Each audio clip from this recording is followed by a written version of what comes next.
After 6 years of silence, my parents finally reached out, but only to drop a bombshell. My wife had hidden a message from them, a message that could have altered the entire course of my life. I'm 35 now, married to Rebecca, 32, for almost 6 years.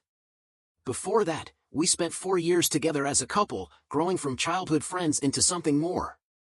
Our whole lives have been rooted in Oregon, in the kind of small town where secrets don't stay secret for long, except, apparently, this one. Even college didn't pull us away. We chose a nearby school, staying close to home and even closer to each other. Our families blended easily, sharing holidays, Sunday dinners, and inside jokes. Then, without warning, everything shattered. A month before my wedding, my parents cut me off. No warning, no fight, no explanation. One day they were there, the next, gone. At first, I thought it was a misunderstanding. I called, texted, even showed up at their house, only to find they'd packed up and vanished.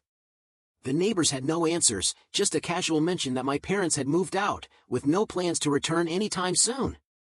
And then came my wedding day, a day I had once imagined them front and center, beaming with pride. Instead, their seats were empty. The first real clue surfaced at the reception. A relative on my mother's side mentioned their sudden move to Seattle. Apparently, they'd left to take over my great-uncle's business, a golden opportunity handed to them on a silver platter. I should have been happy for them. I tried to be. But then I found out they had invited my cousin to run the marketing department, a position I would have killed for. I had always dreamed of starting something of my own, and this company could have been my stepping stone. Instead, they never even considered me. The more I thought about it, the more I seethed. They hadn't just abandoned me, they had deliberately shut me out of an opportunity that could have changed my career. So, I made a choice. If they didn't want me in their lives, I wouldn't beg. Rebecca stood firmly by my side, telling me that their absence at our wedding said everything we needed to know. 6 years passed. I never called. Not when Rebecca got pregnant. Not when our first daughter was born. I knew they saw the pictures I posted online, our extended family followed our lives closely. Yet, they never reached out. I carried my resentment like a stone in my chest, heavy but familiar. Then, 2 years ago, after the birth of our second daughter, something shifted. The bitterness softened. I decided that if my parents ever did contact me, I would hear them out. And then, out of nowhere, they did. 2 weeks ago, I received a message. They were coming back to Oregon. Their business had flourished in Seattle, and now they were expanding, planning to open a branch here. There was no avoiding me anymore. The message was polite, even warm. They wanted to talk. Not permanently moving back just yet, but visiting for a few days. So, I agreed to meet them for lunch. Seeing them again was surreal. Time had barely touched them, yet everything felt different. They smiled, teary-eyed, flipping through photos of their granddaughters, whispering about how much they had missed. Then my mother turned to me and said something that knocked the air from my lungs. "We could never forgive you for keeping them from us for so long." I blinked. Surely, I misheard. They blamed me for the silence? Me? I reminded them, my voice tight with disbelief, that they were the ones who left. They had blocked me. They had disappeared without a word. I never even had an address to find them. That's when my mother's expression shifted, a flicker of something like hesitation crossing her face. She said she had left a message, an email, just in case I changed my mind. And Rebecca was supposed to pass it on. I felt the ground shift beneath me. My father leaned forward, his voice filled with something I couldn't place. "There was something else," he said. "Something you told us back then. Something that changed everything." Then he told me a story, one I had never heard before. Years ago, when my mother's uncle had called, offering my parents the chance to take over his business, they had been overjoyed. They wanted me to be part of it too. They knew I was working in marketing and figured this was my shot to build something with them, to eventually take over. The only catch? We have to move to Seattle. But at the time, I had no kids, no deep ties keeping me here. It was a fresh start. Only, I never got that call. Rebecca did. I had forgotten my phone at home that day, thinking nothing of it. My parents had spoken to Rebecca, who had promised to relay the message. They had trusted her to pass it on. And then, an hour later, they received a text from me. A text that shattered everything. "I won't let you ruin my marriage with some slimy little job offer I don't even need." I stared at my parents, my mind racing. Because I had never sent that text. And if I hadn't, then who had? The text I sent them was a bombshell. Apparently, my parents had been against Rebecca from the very start, wanting her out of the picture. To make matters worse, they were trying to bribe me with the allure of a new business opportunity, hoping it would pull me away from her. I had used every curse word I could think of, venting my anger, shocking them to the core. They had never heard me speak to them like that before, especially when they were offering something good for me. Their response was a mixture of shock and anger. But despite the venom in my words, they still left me an email with their new business address, telling me I could find them there if I ever decided to act less insane and change my mind. They blocked me everywhere else, saying the things I had said were unforgivable. Just a few days later, they flew out to Seattle. By then, I had no chance to visit them, and I could never catch them at home. My attempts to reach them failed, and when I learned from relatives at the reception where they were, I stopped trying altogether. That lunch with my parents turned out to be the beginning of a series of realizations. It became clear to me that this entire mess had stemmed from a colossal miscommunication. Both sides seemed to recognize it, but admitting it was hard. I knew deep down that Rebecca had everything to do with the rift between us, though neither of us wanted to face it. I ended the lunch abruptly, excusing myself to go back home and speak with Rebecca. They didn't protest, and I was grateful that the kids were spending the day with her parents. It gave me the chance to confront her without distractions. I hadn't told her I was meeting with my parents because I had a gut feeling she wouldn't approve. But now, I didn't have time to hold back. I asked her, point blank, why she hadn't given me the message my parents had left for me. At first, she pretended to be confused, acting like she had no idea what I was talking about. But I wasn't buying it. I pressed harder, asking if she had deleted the email and text from my phone too. That's when she stopped pretending. She turned and admitted that yes, she had done all of it. But what shocked me more than the confession was her complete lack of remorse. She didn't seem sorry at all. Instead, she tried to justify her actions, claiming it was for my own good. I was devastated. For years, I had been blind to this secret, and now I had learned that she had been pulling the strings behind my back. I was furious, but what angered me more was that she didn't seem to understand the weight of what she had done. Rebecca went on to explain that she had always felt like my parents didn't approve of her, mostly because she wasn't as driven or ambitious as the rest of my family. While they were all about career building, Rebecca had gone to college for the experience, not with any particular career ambitions. She wanted to get married, have children, and live a simple life. She felt that my parents didn't accept her lifestyle choices, and when they invited me to Seattle, she believed it was an attempt to push her out and get me to choose the business over her. So, she deleted everything, the text, the email, so I wouldn't change my mind about the wedding.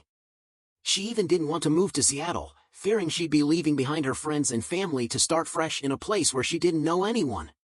I snapped when I heard that. To protect her own comfort, she had ruined two of the most important relationships in my life, my relationship with my parents and my career. It was unacceptable. I couldn't believe she was defending it, trying to convince me that she did it for me. For the record, my parents had never been judgmental of her. They had always loved her, accepted her for who she was. I didn't understand where she got the idea that they disapproved of her. And even if she thought they did, she could have just talked to me about it. Instead, she went behind my back, ruining my future and my career, all because she couldn't communicate her fears to me. Because of her actions, I had spent years in a dead-end job, unable to leave for something that actually excited me, something I could have built with my parents. My dream of working with them and taking over their business had been destroyed. All the opportunities that could have been mine were lost. I was livid. We fought for hours. But she didn't apologize, not once. She kept insisting that she had only done what she thought was best for me. But I didn't see how any of this was for the best. To me, it seemed like she just wanted to control everything, to decide what was best for me without trusting me to make my own decisions. I deserved to know about the opportunity my parents had offered me. I deserved to make that choice on my own. Even if it had been the wrong choice, it would have been mine. But she didn't trust me. She thought she knew better. And now, I was paying the price for her decisions. Most importantly, I had missed out on so many milestones in my life, like the births of my daughters, because of her. She couldn't undo those moments, no matter how hard she tried. I was so frustrated that I left the house and drove to a hotel, just to escape the suffocating weight of our argument. That night, I put in my 2-week notice at work. I decided it was time to move on, to finally join my parents and build something that would make me feel fulfilled. I didn't think about informing Rebecca. After all, she hadn't informed me about so many things that I had a right to know.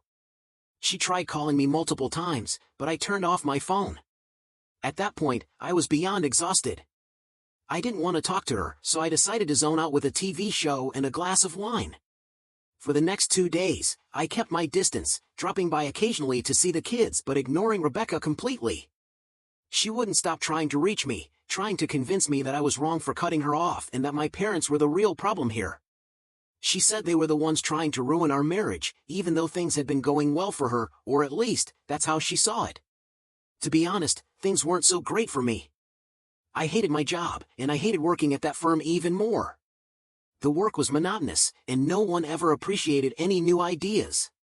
Rebecca, though, she didn't care about that as long as the money was coming in. I'd had several conversations with her in the past where she talked me out of exploring other career options or starting my own business, all because she wanted a stable life.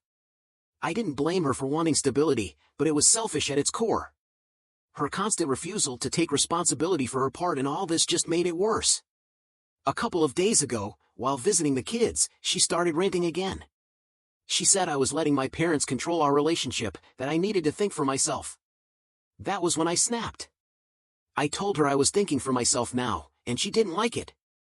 That's when she asked me the question that changed everything. She admitted to lying to me all these years but then asked if I was happy with the life I had now. She pointed out that if she hadn't lied, I probably would have accepted my parents' offer, moved to Seattle, and we'd never have gotten married. Without the wedding, I wouldn't have the 2 beautiful daughters I have now. She asked if I was really happy with how things had turned out. Her question made me stop and think, but I didn't know how to answer it. So, I stayed quiet and left for the hotel. It's been a few days since that conversation, and I still haven't had the courage to go back home. I don't have a clear plan yet, but I figured I would go back once she apologized. Now, I'm not so sure. I love my daughters deeply, and they make my life better, but I also love Rebecca, despite everything. It's not as if our whole marriage was terrible. I've had some good moments, even at my soul-crushing job. But I can't ignore the question she asked. Maybe my life turned out okay, but it wasn't because of her, it was in spite of her. She made the decision for me, and now I have to live with it. I haven't spoken to my parents about any of this yet. They're not completely in the loop, and I've kept things light with them. My friends are still clueless. I'm here on Reddit, hoping for some clarity. AITA for getting upset with my wife for never passing on a message from my parents? Update 1. I finally talked to my parents about everything, and they were very clear. No matter what, Rebecca should have been truthful with me. They clarified that they only ever had one conversation about her future and that my mother had been very supportive. She even told Rebecca that if she wanted to stay home and raise kids instead of working, they wouldn't judge her. But Rebecca thought they were being critical of her, which was a ridiculous conclusion. If she'd just talked to them instead of assuming, none of this would have happened. I've lost respect for Rebecca, and I don't know how I can go back to living with her. It's been almost a week since we last spoke, and she hasn't tried to contact me. She probably thinks she won that round with her question, but I'm seeing things much more clearly now. My life turned out the way it did because of the choices I made, not because of her. She might have given me 2 beautiful daughters, but she can't use them to hold me hostage. Update 2. I filed for divorce a day ago, and honestly, I feel a strange sense of relief. It's been tough because I haven't been able to see my kids since, but I miss them. I've considered stopping by for a few minutes just to see them, but I don't know how Rebecca would take it, so I've stayed away. It's not ideal, but I only have a couple more days before Rebecca gets served with the papers. After that, I'll see what happens. Update 3. The divorce proceedings are underway, and I'm surprised by how well Rebecca has taken the news. When she found out, she called me and said she knew this was coming. The only thing she wanted from me was a promise that I wouldn't fight for full custody of the kids. I promised her, because no matter how things had gone with our marriage, I never would have taken our children from her. She's a great mom, even if she wasn't the best wife. We're at the negotiation stage now, trying to keep things civil, but both of us are heartbroken. Neither of us ever imagined our marriage would end like this, but here we are. Update 4. After almost 7 months, the divorce is final. The custody arrangement is settled. I'll have the kids half the week, and Rebecca will have them for the other half. She got a bit more alimony than I would have liked, but that's done now. What matters is that I'm starting my dream job with my parents, taking over a new branch of their business. I'm finally living life on my terms.